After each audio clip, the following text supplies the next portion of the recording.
Allez, salut les amis, j'espère que vous allez bien. Dans cette vidéo, je vais vous faire l'analyse technique de BNB pour déterminer son potentiel en 2025. Puis pour ceux qui sont investis dessus, je vais essayer de vous donner un plan de sortie qui me paraît assez cohérent pour le bull run. Allez, avant de commencer cette vidéo, comme d'habitude, je vous invite à cliquer sur le lien Linktree en description, dans lequel vous allez retrouver tous mes réseaux, avec notamment mon fameux compte Twitter que je vous invite à suivre, puisque tous les jours, je vous partage dessus des charts et des analyses techniques pour compléter les vidéos.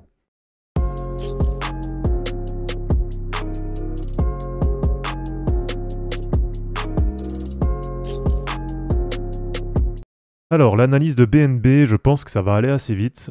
Déjà parce que BNB, même si c'est une crypto dont on entend beaucoup moins parler qu'en 2021, mais malgré ça, c'est quand même une crypto qui est déjà en price discovery. Donc c'est là aussi où c'est intéressant, puisque malgré tout, c'est une crypto qui est quand même bien orientée, qui est sur une bonne dynamique, et qui a réussi là assez récemment à breaker son ATH de 2021, et qui rentre donc, on va dire, dans le cercle assez fermé des cryptos qui ont déjà breaké leur ATH, et qui ont maintenant le champ libre dans la phase de price discovery. Alors déjà, si on revient un peu sur l'historique, donc là aujourd'hui on est quasiment à 700 $ sur BNB, et on est à 100 milliards de dollars de market cap. Donc c'est vrai que sur 2023-2024, on a beaucoup moins entendu parler de BNB qu'en 2020-2021. Donc bien sûr c'est lié à différentes choses, déjà parce que Binance a beaucoup moins de poids aujourd'hui qu'en 2020-2021, et puis aussi par rapport à la blockchain, donc par rapport à la BNB Chain, qui a aussi quand même aujourd'hui moins de poids que ce qu'elle avait en 2020-2021. Et c'est vrai qu'à contrario, il y a d'autres blockchains qui ont pris le relais et dont on entend beaucoup plus parler, comme par exemple Solana ou Base. Alors si on revient un petit peu déjà sur l'historique, donc en 2020-2021, énorme bull run du côté de BNB. Là si je vous prends par exemple juste avant la alt season, donc juste avant vraiment le lancement, donc début janvier 2021, il y a exactement 4 ans, on avait un BNB qui était autour de 30 ou 40 $ et qui a complètement explosé pour aller faire un ATH mi-mai 2021 à 670 $. Alors, c'est vrai que BNB, sur 2022-2023, ça a eu un petit peu de mal, donc jusqu'à la fin d'année 2023, où là, on voit que ça a bien explosé. Donc voilà, dans tous les cas, BNB, on voit que c'est une bonne crypto. Voilà, si j'enlève le log, là, ça se voit encore mieux. Donc il y a une autre chart qui est vraiment bullish depuis octobre 2023, et on voit que c'est quand même super bien orienté à la hausse. Donc perso, même si je ne suis pas exposé dessus, je reste quand même assez bullish sur BNB. Et bien sûr, sans en attendre un x100, mais je pense que c'est une crypto qui va surperformer la moyenne du marché. Et si je vous montre déjà par exemple BNB face à Bitcoin, déjà on voit que depuis fin décembre 2023, donc on va dire allez depuis un an, globalement c'est quand même assez bien orienté. Alors ça a peut-être pas l'air comme ça, mais il y a quand même une vraie surperformance, donc avec à peu près un plus 40% face à Bitcoin. Donc ça déjà c'est pas mal, c'est quand même à prendre en compte, parce qu'on le sait là sur le cycle, et notamment depuis les ETF, on sait que Bitcoin c'est une crypto qui est vraiment forte. Donc déjà réussir à surperformer légèrement Bitcoin sur 2024, en soi c'est déjà une vraie perf. Et sur le RSI en hebdo, on voit qu'il n'y a pas longtemps, ça a corrigé un petit peu, et qu'on a le RSI qui est venu rechercher sous la zone des 30, donc dans la zone de survente sur la paire BNB Bitcoin. Donc pour 2025, je pense que BNB va réussir à surperformer Bitcoin.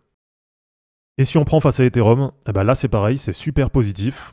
Donc on voit que c'est très très bien orienté là aussi depuis décembre 2023. Et là face à Ethereum, c'est même dans une vraie configuration, c'est limite un bull run face à Ethereum. Là, si on regarde en termes de perf face à Ethereum, ça fait quand même quasiment du plus 120%. Donc ça veut dire qu'en gros, en 2024, on a BNB qui a fait un x2,2 face à Ethereum. Donc bullish face à Bitcoin, bullish face à Ethereum.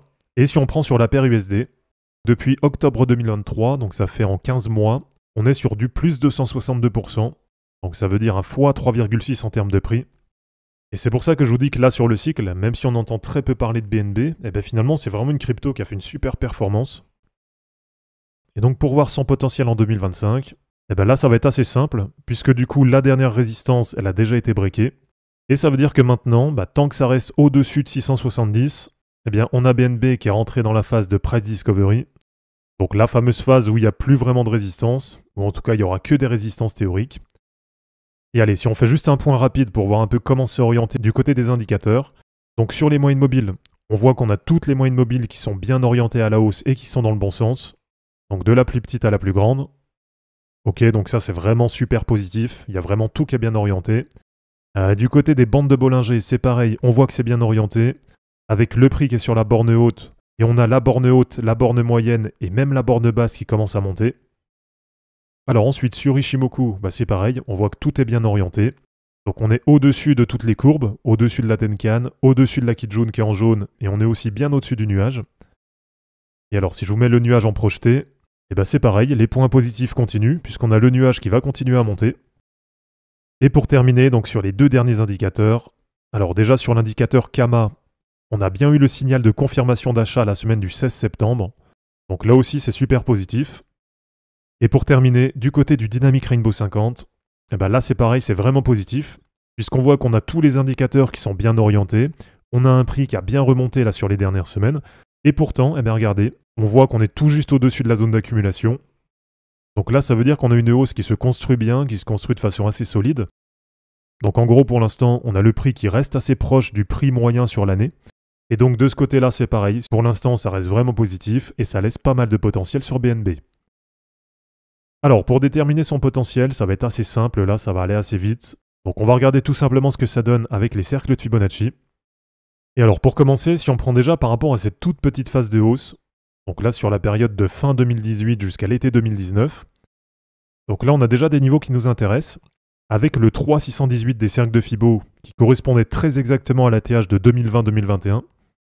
Donc là, une nouvelle fois, les amis, vous voyez bien la pertinence des cercles de Fibo. Et donc, il va nous rester ici un niveau. Ça va nous faire un objectif qui va être environ à 2000 $. Et alors ensuite, on va regarder ce que ça donne du coup par rapport au dernier bull run. Donc là, tout simplement, on prend le point bas sur mars 2020, qu'on relie jusqu'au point haut, donc jusqu'à la TH de mai 2021. Et ici, regardez, on va avoir un seul niveau là qui va être vraiment cohérent. Et ça va être le premier niveau, donc le 1,618 de Fibo, autour de 2500 à 2600 $. Alors, si vous êtes intéressé pour avoir bien sûr des niveaux intermédiaires, eh bien on va regarder ce que ça donne avec des prolongations de Fibonacci classiques. Et donc tout simplement, on va prendre à peu près les mêmes niveaux que d'habitude. Et ça peut pourquoi pas vous faire du coup votre plan de sortie pour le bull run. Donc là déjà on a un premier niveau moi qui me paraît assez intéressant, assez cohérent.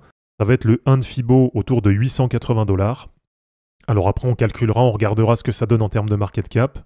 Alors ensuite vous connaissez, moi j'aime bien prendre un peu entre les deux. Donc entre les 1,414 et les 1,618 de Fibo. Donc allez, on va mettre au milieu, on va mettre à peu près 1240 $. Alors ensuite, vous avez éventuellement un 2 de Fibonacci à 1570 $ qui peut paraître assez intéressant. Et puis pour les autres niveaux, eh bien pour l'instant, ils sont déjà tracés. Donc avec le 2,618 de Fibo qui vient correspondre du coup au cercle 4,618. Alors attention, il faut noter, ça va être notre objectif à 2000 $.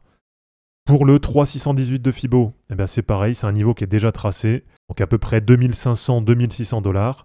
Et puis allez, éventuellement, on va quand même garder ce dernier niveau, même si perso, c'est un niveau qui me paraît quand même assez élevé, et on pourrait viser pourquoi pas un dernier objectif, autour de 3350 à 3400 $. Alors en termes d'objectifs, en termes de market cap, etc., on va regarder ce que ça donne par rapport à maintenant. Donc déjà pour le premier niveau, à 885 $, ça fait à peu près du plus 23%. Donc sachant qu'on est aujourd'hui à 100 milliards de market cap, eh bien en gros, à ce moment-là, on aura un market cap d'à peu près 125 milliards de dollars sur BNB. Donc après, là, vous faites comme vous voulez. Mais en tout cas, personnellement, si j'étais sur BNB, eh bien, je pense que par sécurité, là, je prendrais déjà un premier TP, à peu près entre 20 et 25% de ma position.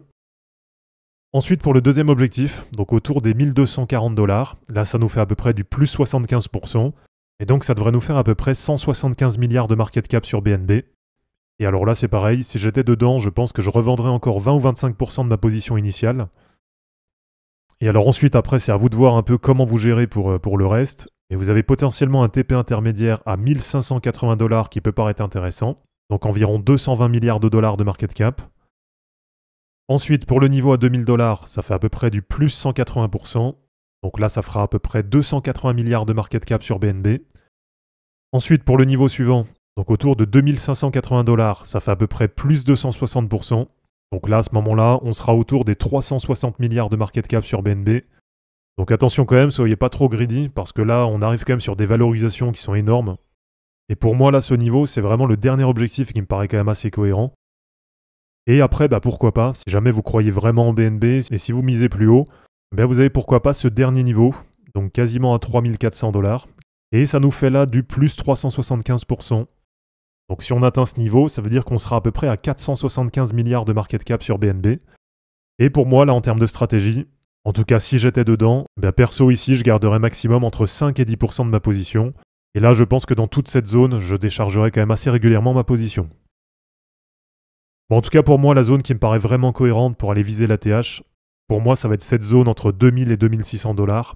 Voilà, que ce soit en termes d'historique, en termes de potentiel, en termes de market cap, de dominance, etc. Bah vraiment pour moi, cette zone entre 2000 et 2600 $, c'est la zone qui me paraît la plus cohérente pour être le futur ATH de BNB sur le bull run en 2025. Donc voilà les amis, c'est terminé pour cette vidéo d'analyse technique sur BNB, j'espère en tout cas que ça vous aura plu. N'hésitez pas à aimer cette vidéo, à la commenter et à vous abonner pour en suivre d'autres. Je vous rappelle que dans la description de cette vidéo, vous allez retrouver tous les liens utiles et les liens pour me soutenir, et je vous dis à bientôt pour une prochaine vidéo. Ciao!